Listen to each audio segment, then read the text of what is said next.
Fala galera, Zalvo Lima na área, tamo junto! Olha só, nossa série Vestibulando na História, nosso então terceiro capítulo. Vamos falar, sabe sobre o quê? Sobre Idade Média.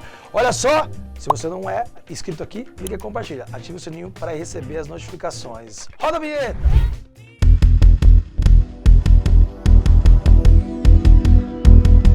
Bom pessoal, nessa aula de hoje iniciaremos nossa parte 1 da Idade Média. Dividiríamos aí então a Idade Média em 4 partes. 4 partezinhas, vai ficar bem legal para você então ter todo o conteúdo de Idade Média. Galera, a Idade Média então se divide em 2 grandes partes naquilo que nós chamamos de Alta Idade Média e Baixa Idade Média. Vamos começar nessa aula aqui falando sobre a Idade Média Oriental. A Idade Média Oriental faz parte desse processo de divisão em Alta Idade Média e Baixa Idade Média, mais especificamente um território, o território da parte oriental, o que seria ali, né, o antigo território do Império Romano do Oriente. Isso, então, você tem a nossa aula de Roma para falar, a divisão do Império Romano em 2 partes, e você também tem a queda do Império Romano do Ocidente, onde então haverá então as invasões bárbaras e traçará então a Idade Média Ocidental. O termo Alta Idade Média e Baixa Idade Média é um tempo. Então vamos lá, ó, pega comigo aqui. A Idade Média por completo tem então do século V ao século XV da Era Cristã. Já a Alta Idade Média pega entre o século V ao século X. E a partir do século XI até o século XV, falamos de Baixa Idade Média. E quando então dividimos em território, falamos de Idade Média Oriental e Idade Média Ocidental. Vem comigo! Para os vestibulares, para o Enem, para os grandes concursos que exigem então o conteúdo de Idade Média, nós traçamos então o conteúdo de Idade Média Oriental dividida em duas lógicas, ou seja, 2 civilizações, a civilização dos bizantinos e a civilização dos árabes. Allahu Akbar! É isso mesmo, os grandes e poderosos árabes da Idade Média. Bom, pessoal, quando a gente tem então uma classificação de possibilidades e de questões, nós então vamos ver as características, ó, as características dos povos bizantinos e dos povos árabes, beleza? Isso então dá uma ideia para você geral do que é a Idade Média Oriental. Estamos falando, né, do Oriente Próximo, naquela região próxima da Europa, o norte da África e parte da Península Ibérica, que foi todo então o espaço, né, que ficou as civilizações bizantinas e as civilizações árabes. Vamos começar pelos bizantinos. Os bizantinos, então, pessoal, ou né, aquilo que nós chamamos de Império Bizantino, está dentro da lógica do entendimento do fim do grande Império Romano. Antes de cair, o Império Romano foi dividido em 395 da Era Cristã e virou então o Império Romano do Oriente. Essa parte, com a capital em Constantinopla, continuou coeso, continuou a centralização política. Então, uma das características principais do grande Império Bizantino é que ele era o antigo Império Romano do Oriente. Então, há ainda nessa lógica a classificação de uma centralização de poder e nessa centralização o imperador ainda manda no território. A partir de Constantinopla, a capital do império, você tinha então territórios que eram dominados pelos bizantinos. Por que, professor, o nome bizantinos? Os bizantinos vêm da região de Bizâncio, onde hoje é parte da Grécia e grande parte da Turquia. Aquela região era chamada de Bizâncio. Assim, então, quando cai o Império Romano, é costume dizer na Idade Média, a partir do século V, que já chamamos aquela região que era o Império Romano do Oriente de Império Bizantino. Primeira característica fundante que você deve guardar é o Império centralizado, na figura do imperador. E nesta lógica, então, você vai usar uma relação entre o cristianismo e a política. Essa relação é a teocracia, a teocracia cristã lá do Oriente. Assim sendo, pessoal, o imperador bizantino, ele era visto então também como um chefe da igreja cristã do Oriente. Vamos usar então a palavra césaropapismo. César de imperador, Papa e a prática disso. O cesaropapismo era a ideia de que o imperador bizantino era também chefe da igreja cristã no Oriente. Guarda isso, porque vai dar um dos principais fatos sobre a história dos bizantinos, o cisma do Oriente. Bom, pessoal, cesaropapismo, a centralização do poder na figura do imperador e a ideia de que era um império coeso a partir de Constantinopla. Outras características importantes é lembrar que o império era então moldado pela lógica da sua geografia do Oriente Médio, ou seja, a capital de Constantinopla, ou seja, Constantinopla, hoje Istambul, na Turquia, era então uma região ali bem no Estreito de Dardanelos, a entrada do Oriente Médio a partir da Turquia. Nesse ponto, pessoal, o comércio era muito fluido, então havia muito comércio na região do Império Bizantino. E também eles eram mais urbanizados do que ficou a região onde foi as invasões bárbaras na Europa Ocidental. Então, o Império Bizantino era mais urbanizado. Por isso, então, há uma hierarquia mais diversa. Existem trabalhadores livres, comerciantes, nobrezas que tinham a terra, os membros do clero, havia os membros do exército e também havia escravos no Império Bizantino. Uma sociedade mais diversa do que a sociedade ocidental do feudalismo, que nós vamos falar na nossa próxima aula. Bom, pessoal, tidas as características principais, a gente tem que destacar que os bizantinos tiveram alguns fatos muito importantes que se relacionaram ao mundo ocidental. Um dos principais fatos, pessoal, é o famoso cisma do Oriente. O cisma do Oriente é conhecido como a divisão do cristianismo católico e do cristianismo ortodoxo. O cristianismo ortodoxo é o cristianismo do Oriente e o cristianismo católico é o cristianismo do Ocidente. Isso acontece em 1054 da era cristã. Várias questões chegaram a isso, mas nós temos que a partir do século VIII, alguns imperadores bizantinos não estavam mais se acostumando com os chamados ícones cristãos. Então você tem uma ideia que no cristianismo os caras criaram uma ideia de que os ícones, os santos, as pessoas que eram santificadas deveriam ser cultuadas como uma espécie de pessoas sagradas dentro do cristianismo. Isso acontecia no cristianismo católico do Ocidente. E aí então os papas do Ocidente determinavam que vários ícones tinham que ser cultuados em todo o território do cristianismo. Alguns imperadores bizantinos não aceitavam isso. E por quê? Porque os imperadores também eram chefes da igreja. Isso deflagrou um movimento chamado iconoclastia, a destruição de ícones, a partir do século VIII. Essas divergências entre os imperadores bizantinos e o Papa vai gerar ao grande cisma do Oriente de 1054. Eu tenho uma aula completa sobre isso aqui no canal, vou passar aqui em cima, aqui, tá? É uma aula só sobre o cisma do Oriente, é uma aula específica, então vou passar aqui para vocês. O que você deve guardar aqui? Que o cisma do Oriente foi a divisão do cristianismo católico e do cristianismo ortodoxo, onde divergências entre os imperadores que eram chefes da igreja no Império Bizantino e os papas no Ocidente vai gerar a separação da igreja católica e a igreja ortodoxa. Tá? Além da iconoclastia, tem a ideia também da crença de que os bizantinos acreditavam apenas em uma única natureza de Cristo. É a chamada, o chamado monofisismo. Fora isso, pessoal, eles decidiram então se separar. Surge então no Oriente a igreja cristã ortodoxa grega e surge no Ocidente a Igreja Católica. A divisão não foi bom para os bizantinos, tá? Eles se enfraqueceram logo depois da divisão do Império Bizantino.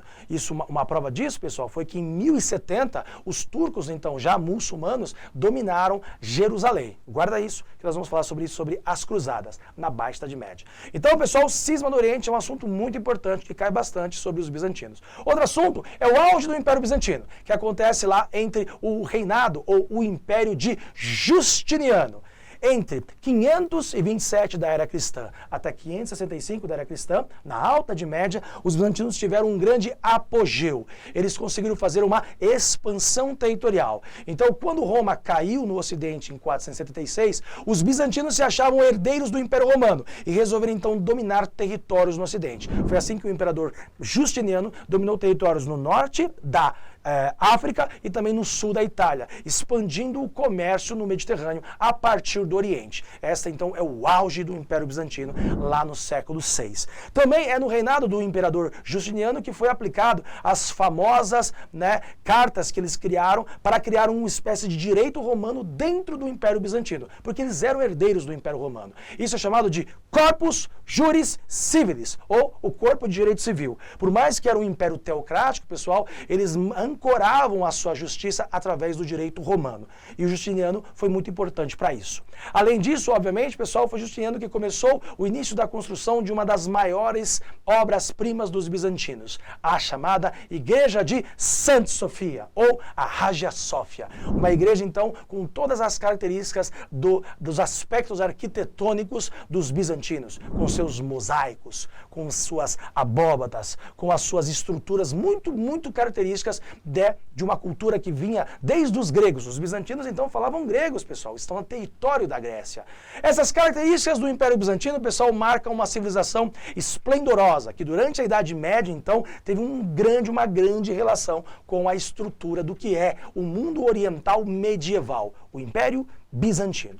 Vamos agora, então, falar sobre quem? Sobre os árabes. Árabes e a Idade Média. Também tem uma aula completinha, pessoal. Eu vou passar aqui na descrição uma aula completinha sobre o Império Muçulmano e o Islamismo. Vale a pena você se aprofundar nisso. Eu vou aqui dar as principais características dos árabes na Idade Média, para a gente fechar, então, essa Idade Média oriental nessas nossas aulas de vestibular. Bom, pessoal, o que você deve guardar sobre os árabes? Primeiro ponto é saber a localização onde eles surgiram. Eles surgiram na Península Arábica, na região do Oriente Médio. Mas havia também características desses mesmos povos árabes, também no norte da África e em partes, ali, mais para próximo ali do que hoje é o Iraque, a região do Irã, a região da Palestina. Então surgiram na Península Arábica, mas eles eram povos dispersos, eram povos nômades, viviam do comércio e conheciam muito bem o deserto, até porque nós estamos falando que o norte da África é o deserto do Saara, e o Oriente Médio também é um deserto. Então os caras eram especialistas de viver no deserto e praticavam muito o comércio. Olha a característica de diferença entre Idade Média Oriental e Idade Média Ocidental, pessoal, o comércio. Nesse ponto, os árabes eram povos politeístas, acreditavam em vários deuses, viviam errantes e nômades pelo deserto. Mas havia um local específico, ali na região da Arábia Saudita, onde hoje é a Arábia Saudita, mas naquela época era a Península Arábica, que é a região de Meca. A grande cidade de Meca, o oásis do deserto, era uma cidade que se constituiu através do comércio e do culto às religiões árabes antigas. Foi lá que surgiu então a figura de um cara chamado Muhammad ou Maomé. Tem uma aula completa sobre isso, hein? Maomé, pessoal, em 570 nasceu em Meca e depois morreu em 632. Maomé é conhecido como o profeta do islamismo. Então, nos árabes, pessoal, com os árabes vão surgir uma característica muito importante da Idade Média, esta imensa religião chamada Islã. O islamismo, então, pessoal, converteu vários povos árabes a partir das profecias do profeta Muhammad, ou o Maomé. E aí, então, surge, então, uma nova religião monoteísta, a crença em um único Deus. Guarda, então, que naquela época você tinha o cristianismo como uma grande religião monoteísta. Agora tem uma rival, o islamismo, que nasceu com os árabes. Nesse ponto, pessoal, o Maomé passa a converter os seus seguidores e vai construindo, então, uma acepção em torno de si. Vai unificando os povos árabes através da religião. Obviamente que ele comprou briga grande na região de Meca, porque ele pregava em Meca. E os árabes antes acreditavam em outros deuses. Então Maomé passa a ser então um rival das religiões politeístas lá na região de Meca. O Maomé é expulso de Meca, formando a Hégira, o início do calendário muçulmano a partir de 622 da era cristã. Maomé foge de Meca, é expulso, vai viver o exílio e vai para uma cidade vizinha chamada Yatreb. Em Yatreb, ele muda o nome da cidade para Medina. E lá ele começa a estruturar o islamismo e surgem os seus seguidores, os muçulmanos. É aí então que Maomé passa de ser apenas um profeta e passa a ser um líder político. E eles começam a praticar então lutas contra povos que não aceitavam a conversão ao islamismo. Alguns chamam isso de empenho ou jihad. A jihad, a guerra santa em prol do islamismo. Maomé então consegue fazer um grande exército, domina Meca e transforma a cidade de Meca numa cidade do islamismo. Isso então monta-se a teocracia islâmica na cidade de Meca, o início do califado islâmico. Então Maomé, pessoal, é um personagem importantíssimo para a história da Idade Média, porque através de uma nova religião sem ser o cristianismo e sim o islamismo, ele unificou os povos árabes através da religião e começou o início do Império Muçulmano.